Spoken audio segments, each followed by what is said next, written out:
Hello and welcome to a mini episode of Lore of the Cards, the series that looks to find the lore hidden in your Hearthstone deck. The idea of these mini episodes is to look at the lore behind cards that, quite frankly, don't have much.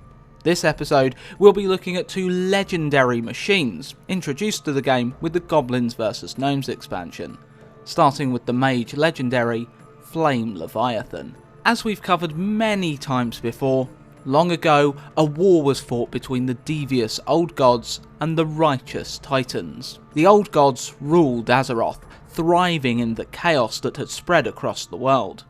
The Titans looked to bring order to the world as they had to countless worlds before. The Titans sought to destroy the Old Gods, but found that the gods had bound to Azeroth. Destroying them would also destroy Azeroth. After a great struggle, the Titans managed to seal the Old Gods away and begin their work ordering Azeroth. When the Titans' work was complete, they entrusted several beings to look after their work, for example, the dragon aspects. The Titanic Watcher Loken was entrusted to act as head jailer to one of the Old Gods, Yogg-Saron. As the Watchers resided in the city of Ulduar keeping watch, the dark influence of Yogg-Saron began to extend beyond the walls of his cell. Loken fell to the Old God's corruption and crafted an iron army of dwarves to forcefully enact his will. Over time, more Titanic Watchers fell to the influence of Yogg-Saron. One such Watcher was Mimiron. Mimiron is a master engineer, creating the Mechagnomes, which would later evolve into gnomes, and he is the creator of the Flame Leviathan. The Flame Leviathan depicted in Hearthstone is the first raid boss of the Ulduar instance in World of Warcraft, and is actually the predecessor to another Leviathan created by Mimiron. The Leviathan Mark II makes up the base of Mimiron's greatest war machine, Voltron. It's easy to see that Voltron's base looks like the Flame Leviathan when comparing the art side by side. The Leviathan Mark II has several flame-based attacks, but is not as sturdy as its older brother. The design improvement made by Mimiron was its ability to combine with other inventions to create Voltron. Perhaps the original Flame Leviathan was too large and unwieldy to make for an effective base. When it was discovered that Yogg-Saron was stirring in the depths of Ulduar during the Wrath of the Lich King expansion, both the Horde and Alliance sent forces to stop him.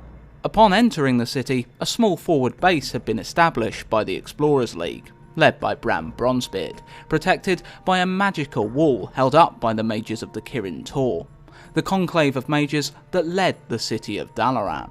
Behind this wall, engineers had constructed machines to lay siege to Ulduar. Goblins had built demolishers to hurl devastating projectiles. Gnomes had constructed siege engines to defend the other machines, and choppers were constructed to dart in between enemies, laying down oil slicks to slow their assault and picking up powerful ammo for the demolishers.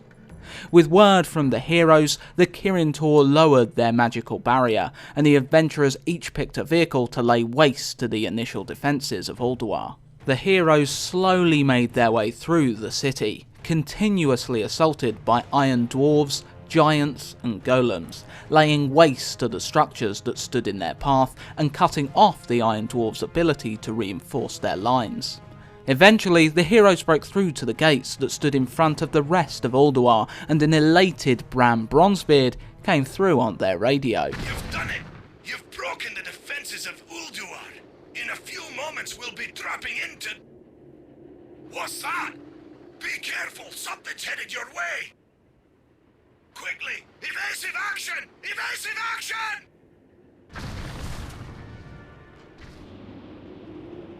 Hostile entities detected. Threat assessment protocol active.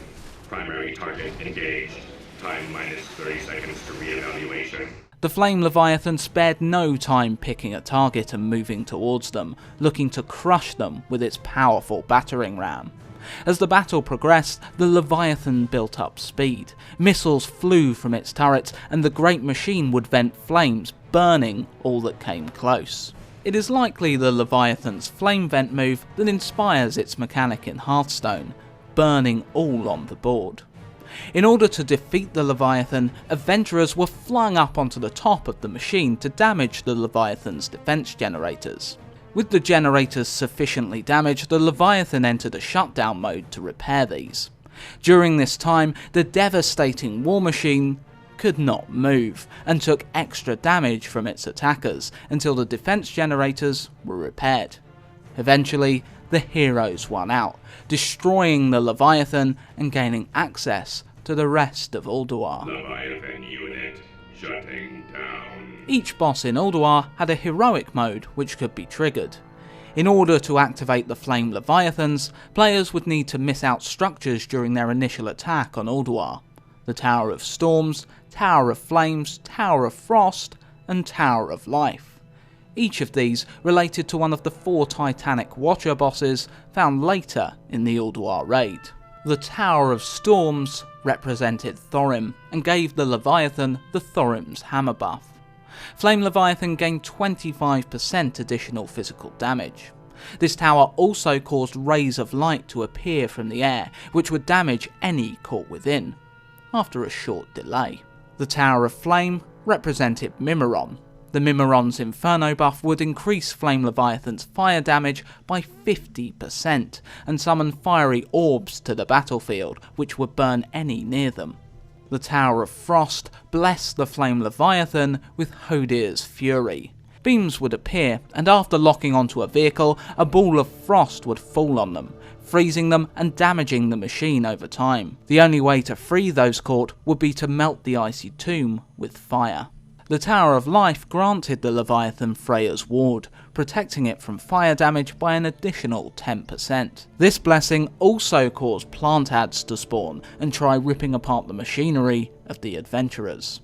All of these towers also increased the Flame Leviathan's fortitude by an additional 40% per tower. The next card we're having a short look at was yet another machine to prevent heroes from breaching the gates of another city: the warrior legendary Iron Juggernaut.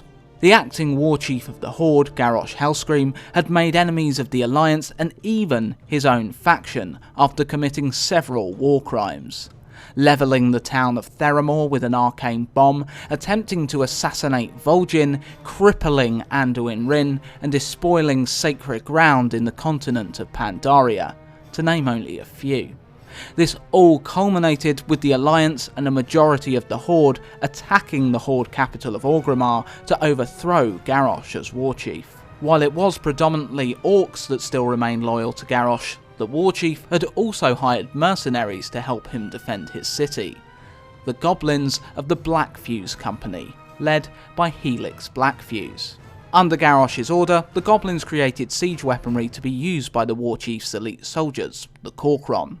One such weapon was the Iron Juggernaut. The appearance of the Juggernaut was designed to look like one of the Kor'kron's war scorpions, intimidating enemies just with its appearance. Not only was its appearance overwhelming, but the Iron Juggernaut was fitted with an arsenal of weaponry. The goblins took advantage of its peculiar shape to fix all manner of weapons to the machine's body. On the Juggernaut's tail was a laser that fired concentrated blasts of energy at its attackers.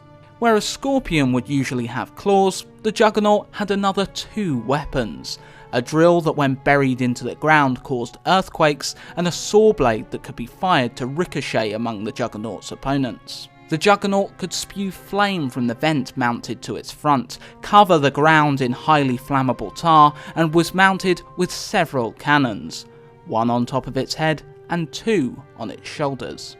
Its final weapon is one the Hearthstone community will be familiar with: the Crawler Mine. The mines explode for massive damage in Hearthstone, and in the World of Warcraft encounter, it was no different. The mines crawled along the floor toward the heroes that defied Garrosh and burrowed into the ground near them. After a small period of time, these mines would explode, causing huge damage across the raid. There was a way to minimise the mine's damage, but it took a very brave and stupid soul. By stamping on a mine, the explosion would be localised, only damaging the warrior that stamped on it. This would cause great damage to the foolish warrior and fling them high into the sky. Healers would need to act quickly to save them. After a chaotic fight, the Juggernaut was dismantled, and the exhausted forces of the Alliance and Horde almost fell to a counterattack from Garrosh's Horde, if not for the timely arrival of Tyrande Whisperwind and her Sentinels. Renewed by Tyrande's aid, the heroes pressed on, into the city of Orgrimmar itself. So, there you have it, the small amount of lore behind these two titanic machines. I really hope you enjoyed. If you did, why not show us a little love? Like, subscribe, and share this video around. Of course, if you're one of those weird people that wishes death to others they've never met on the internet and want to see me burn in the Juggernaut's flames, you can always hit the dislike button, you sick bastard. If you've enjoyed the art, all the artists I could find are credited in the description below. Our next in-depth episode will be on the Mage legendary Ronin. So until then, happy Hearthstoning, and I'll see you later for more Lore of the Cards.